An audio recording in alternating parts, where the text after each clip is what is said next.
ഇന്നത്തെ യുവജന തലമുറകൾ പലരും പല വിദേശ രാജ്യങ്ങളിലേക്ക് പലായനം ചെയ്യപ്പെടുന്നു. കാരണങ്ങൾ വിവിധങ്ങളാണ്.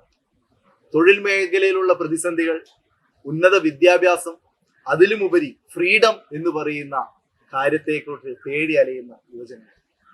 ഇതുപോലെ തന്നെ നമ്മുടെ സഭകളിലും പല യുവാക്കളും പല യുവതികളും പല സഭകളിലേക്ക് പലായനം ചെയ്യപ്പെടുന്നു, പല സഭകളിലെ തേടി അലഞ്ഞുകൊണ്ടിരിക്കുന്നു.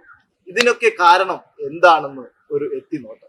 അങ്ങനെ യുവതി യുവാക്കൾ പല സഭകളിലേക്ക് ചേക്കേറുന്നതിന്റെ കാരണം എന്താണ്, അവരുടെ ജീവിതത്തിൽ അഭിമുഖീകരിക്കുന്ന പ്രതിസന്ധികൾ എന്താണ്, ഇതൊക്കെയും ചൂണ്ടിക്കാണിക്കുക ലൈവ് ലൈഫ് യൂട്യൂബ് ചാനൽ നിങ്ങൾക്ക് വേണ്ടി ഒരുക്കുന്നു. Youth corner in live life YouTube. നിങ്ങൾ ഓരോരുത്തരെയും ഹൃദയപൂർവ്വം ആ പ്രോഗ്രാമിലേക്ക് സ്വാഗതം ചെയ്യുന്നു. Stay tune.